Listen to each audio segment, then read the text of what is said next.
We got Tanise Myers and Paul Myers. Roadway Investment. That's right. We're out here in Emmett, Idaho today, and we are going to talk about United States government bank-owned property. HUD. What does HUD stand for? Housing and Urban Development. That's right, the HUD. So the U.S. government does own quite a few homes across the U.S. We do purchase them. I believe the HUD is actually usually a VA-backed loans that go bad. Okay. They become bank-owned again. The HUD gets them. So this house probably had somebody with a VA loan on it that went in default. Oh, that's too bad. Usually what happens, but I could be incorrect. And we happen to have two local experts on site with us today. We'll do an intro. We got Diego. Yes, Diego Espinosa with Silver Creek Realty. Love it. And Jason. I'm Jason Louis with EXP Realty. Beautiful. The label today. I know. I said I didn't bring any Silver Creek. And it's actually sprinkling a bit here, which is kind of weird. Diego, you are our HUD expert. I'll take it. I love it. I love it. HUD expert. And Jason, we wouldn't be here if it wasn't for you today. That's right. All right. So networking and teamwork. Networking. That's the key. There was definitely a time that I used to be heavily involved in HUDs, but 10 plus years ago. Everything's changed, but I still know the process is very challenging. It's very challenging. Yes. Yes. On both sides, as a buyer and as the agent. Yeah, it can be. As we're trying to purchase this house, we know we're going through the hoops already just to get the earnest money in. Which turned into usually you got like 3 days to get earnest money in a typical transaction. It goes to a lot of times the title company. This one goes very specifically where the earnest has to go. Yeah. Yes. Not only that, and also how they want it too. Yeah. Yeah. It's typical that the earnest money in transaction goes to the title company. In this instance, it goes to the listing broker, and then the listing broker delivers it to the title company. But it's complications because the listing broker has to be there in order to sign it. And in this instance, she was out of town when you guys brought it in. But we also did a business check, which is a no-no. We had to get a cashier's check. Yeah, that's right. I haven't gotten a cashier's check in a long time. I was surprised about that. You guys still do that? Yeah. HUD was very, very vocal in not accepting that check. It has to be. Meanwhile, if they would have just processed it, they could have cashed it well before we actually delivered a cashier's check. So just saying. $100,000 check, $1,000. So yeah. We haven't even seen the actual purchase and sale yet. No, so I haven't even seen that yet. Yeah. So we're all going via on HUDHomestore.com, right? You're all doing everything that way, and you're registered to do that. The brokerages you are. So that's how that goes. But this is not like a traditional transaction where you sign a purchase and sale agreement with the seller, and you take it the title, and they do their work. Now this is wait 10 days to get purchase and sale before you can start the rest of your work. Yeah. So what are you really saying, Paul? Are you really saying that it's easy to buy government-owned property? No, it's just extra hassle. A HUD-owned home is not available to an investor for a certain period of time. Is that right? 30 days, yeah. So when a HUD home goes on the market, the day it goes on the market, it's 30 days for a buyer to purchase. Or sorry, not buyer, but a homeowner to purchase it. And then past that 30 days, then investors can go in. Okay. So, yeah. And this house here has been on the market for over 100 days, from what I understand. Is that right? Oh, something like that. I think it went pending a couple of times. People try to tie it up for their own. Yeah. Sometimes these houses get such bad shape that the end user, regular buyer, can't buy them because they're not either financeable or they have too many issues. Or they have too many issues that buyers aren't willing to chew off or get a loan for, basically, because the house has got some defects. This one actually isn't terrible. I think the other thing to note with HUD, and correct me if I'm wrong, but they will not turn on utilities. So if you want to do an inspection, they will not ever turn on utilities. Yeah. So you can check plumbing via pressure tests and stuff. Yeah. But you can't really check any electrical. No. You can't turn the gas on and check the furnace. You can't. And so as a regular house buyer, that's problematic, right? If you're coming here for your first house, you can't test anything. That's a lot of people don't have the funds to just, whoops, the furnace is bad. Yeah. Without knowing it. Yeah, and another thing to know too about HUD homes is the inspection process. So it's typical, in real estate that after the purchase and sales agreement is accepted, then you can do an inspection. Well, HUD is flip-flop. So you have to do an inspection beforehand because HUDs are sold as is condition. Yeah. So that's another thing too is a lot of people aren't, expecting that. So those that don't know it come into this everything gets done. They go, I want to do an inspection. HUD goes, no, we're not doing an inspection. It's sold as is. Too late. And it's too late. So that's another thing that's good to know through this. That's crazy. But for an investor standpoint, it might work out better for us because we buy them. I was going to say, that it needs this. I don't care if this doesn't work, certain things, because we'll just fix it. Yeah. For sure. So better in investment purposes, but as a homeowner, that can be a struggle. But, awesome. Well, what do you think? Should we go check it out? Yeah, let's go check out this fight. It's got a nice metal roof, though.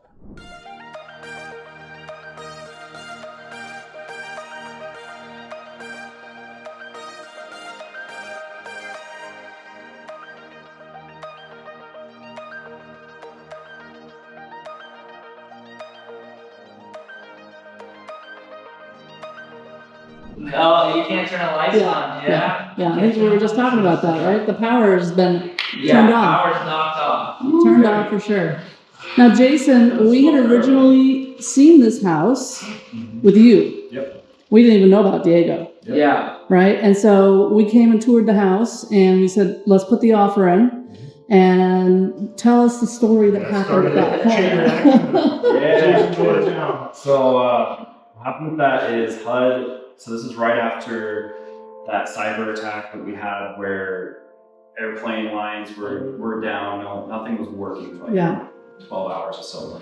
So after that, we thought it was just something with that because HUD was saying, hey, they're having a lot of problems with their login and stuff like that, so wouldn't let me make an account. Turns out, long story short, is that our broker's name number, there was something wrong with that. He was on vacation and couldn't update it. So that started to, we didn't know for sure if it was that. So we had someone else in my brokerage try, couldn't get the offer in either. That's when we confirmed it was the name number. Yeah. And so you have to have a name number to be able to do anything with HUD. Just how it is. So then we've got Diego, who's been a lifelong friend, known him for over 20 years. Oh yeah. And he put his work in, did a lot of work. Yes, he has. Still doing a lot of work. Yeah. Starting. Let's get the first. I was gonna say, as an agent involved in this, it's a stressful process until you guys sign the papers at closing. But it's a great learning experience. And honestly, when you come from, funny thing is, my first transaction ever was a HUD home. So coming from a HUD home to like a regular transaction is just a total different, like it's night and day. You're like, okay, it's a little less stressful, but it can be stressful doing these, but it really is, it's fun though. And then you get to meet new people like this and get to help Jason out too, you know. Yeah, we got to work a transaction. We got to work a transaction, ever since I got into real estate, we always like, me and Jason are going to do transactions together, and here it is. I didn't think it would be a HUD home. We're still working on it. That's true, we're still working, we're not done, we're not done yet. We at least get to start one together. There you go. I know, I don't even feel like we're mutual yet in the contract. I know, we haven't gotten the agreement, which hopefully we'll get. Next few days, this week. Later today or tomorrow, so. Okay, good. Good, I like it. So networking, connections, we wouldn't be here if it wasn't for you, and then of course Diego as well, so we appreciate you both. This is awesome. Good stuff. Let's see if we can continue to move down the path and buying this house that's on the market by way of the government. All right, what do we see here, love? Oh, it's coat rack. Yeah. Built in. Built in. We don't see that very often. Yeah, this one actually is not as bad a shape as it appears. No. What do you see us doing in here if we can close on this thing? I like this. It's a Fisher. Obviously we have a bedroom here, so we'll finish off this bedroom. Yeah.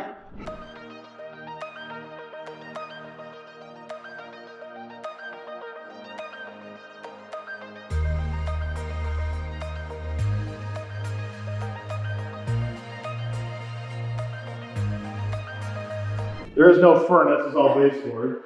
Maybe something about this configuration here with the kitchen. Yeah. Don't know what yet, but we'll spare it from the camera, but Okay. this will be it. A makeover over here.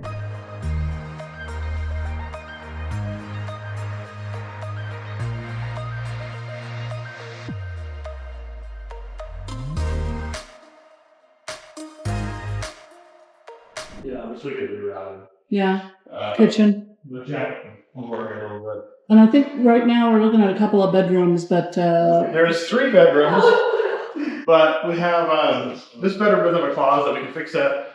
This hall bath, we're gonna fix this hall bath. We add a master bath in here too. Sweet. So this will get fixed, and then the master bath will be the other side of that wall. Sweet. All right. So on HUD purchase, we're still working to get. So we dropped off the earnest money, the official one with the cashier's check. They'll deliver that to the title company, and then what are the next steps we get to go through? So when you purchase a HUD home, so there's a 3-step process. So the first process is of course the offer, which is totally different because it's like when you're signing up for something online, you have to answer yes and you have to answer this. So that's how the HUD offer process works. So you have to go through it pretty much it's like 10 questions or so. I have to answer yes, what's going to be the price that you guys are offering. And then once that goes, then I have to put the investor or the buyer's information on there. I also have to claim if it's an investor or going to be a homeowner. And then upon that, you submit the bid. Usually it's the next business day that they'll accept it or not. In this instance, they did a counter offer, and then we submitted a counter offer back to them. And, I remember that. Yeah. What kind of crazy math are we talking? Oh my goodness, yeah. It was, their net had to equal a certain amount, which I've never heard before. But yeah, that was they said that because what they do is they get your total and then they take off the commission splits between the agents. And when you subtract that, it has to equal a certain amount. And so... in our chat back and forth that we were talking, I think I called out that the government may have hired some new mathematicians or something. that was a little more complicated. And then once that got accepted, so once they get accepted, you think, okay, great, let's move. Well, no, now they call it the HUD checklist. So the HUD checklist it's very complicated. So they give you a list of documents you have to turn in. So one, of course, is the EMD check receipt. I also have to let them know beforehand what title and escrow officer we're going to use. And then I have to get that escrow officer's license or state license and their E&O insurance. And so I have to get that. And then on top of that, you have to get, if you're not going to do cash, you have to get proof of funds. As an investor, I had to get certain documents from investors' businesses, and then I have to verify that you guys are the purchaser, which it's so they need a blood sample. Yeah, pretty much. Yeah, pretty much. It can be complicated. There's probably 5 people on the back end that HUD went through all this paperwork. Absolutely. 5 people, plus secretaries, plus offices, plus.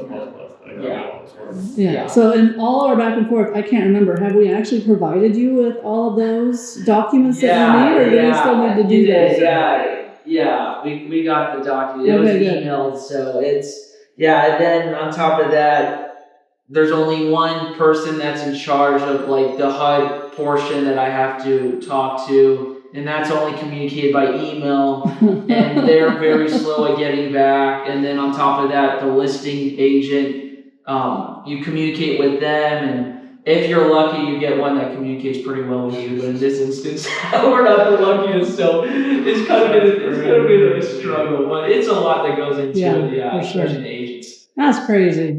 Yeah. Now, you two have known each other for quite some time. Yes. Share some story here. How'd you guys originally meet up as friends? So we go to the same church, which is Treasure Valley Baptist off of in Meridian, off of Overland. So I mentioned I was born in Miami, but moved here when I was 3. So we moved right to that church because that's where my grandpa and grandma were at. And have you been in that church? I think pretty much ever since you were here. Since I was a baby. Yeah. My mom was going there since before. So. How did you both end up in real estate? Well, you tell. His dad's a real estate agent. Yeah. And he's been agent 21 years. Yeah. So I'm not sure if that's the reason why he got in. I grew up with real estate. I pretty much always wanted to be like flipping houses, an investor, kind of just like buying it, flipping it, making money off of it that way. Never thought it would actually become a thing.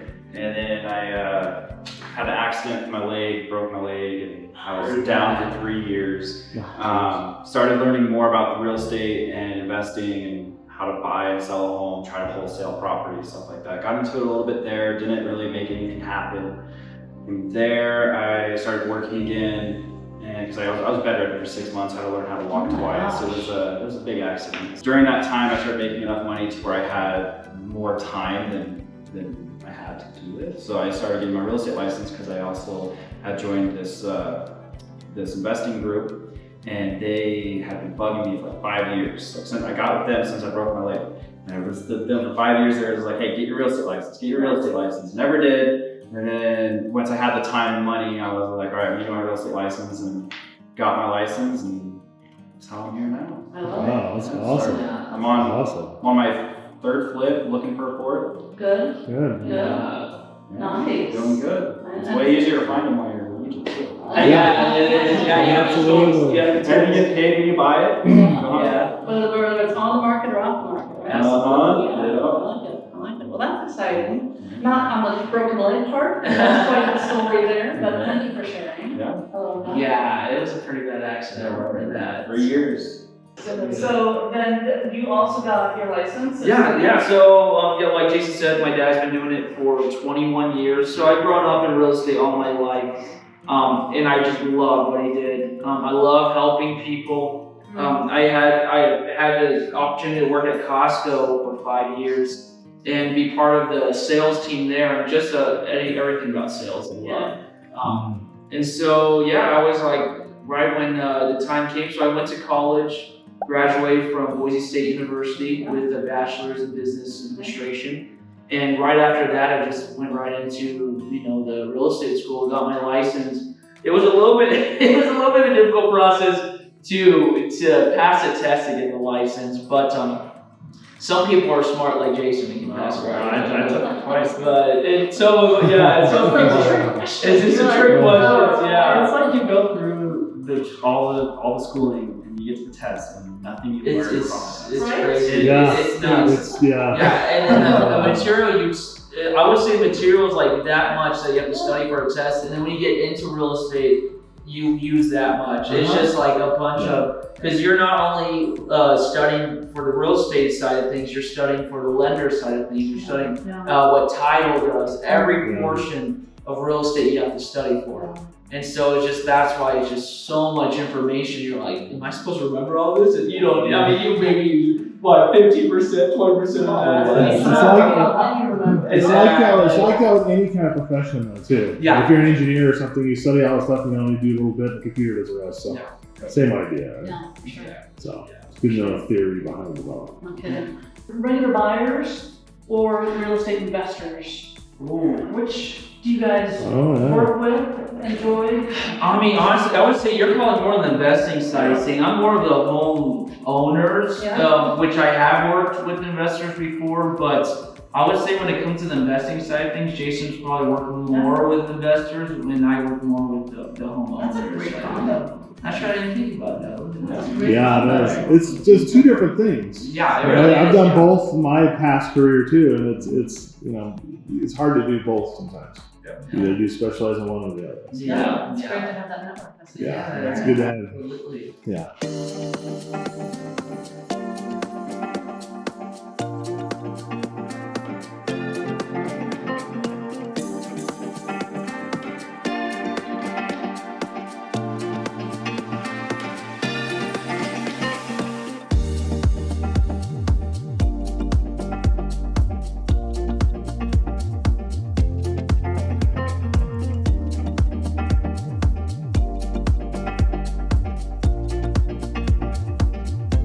Comfy bathroom floors. Kind of got That's actually a nice sized bathroom, a little bit of a.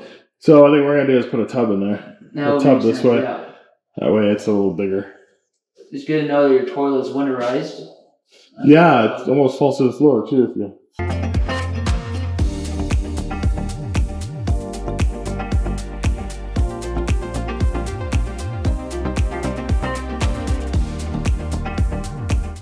Oh, we got carpet going on in here. Very nice. Oh yeah, we'll just clean that. Yeah. There's it's a big old baseboard heater's falling off the wall. Yeah. Oh yeah. Whoops. Oh, whoops. Oh. I didn't do that. Oh, I didn't do wiring though. Yeah, there you go. That's nice. It's a nice size window. Well, you see, it's missing a closet, but It might be on the other side.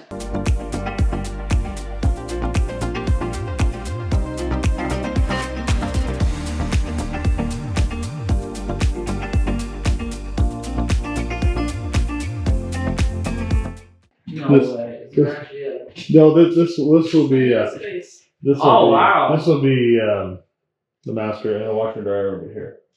I wonder what they had in this room previously, though.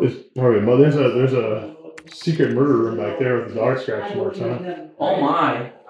Did you ever open the door to see? Oh yeah. I was gonna say. You first. Hey, there's a closet. So I'm thinking of this whole. We're gonna bump this way. Make this part of that room.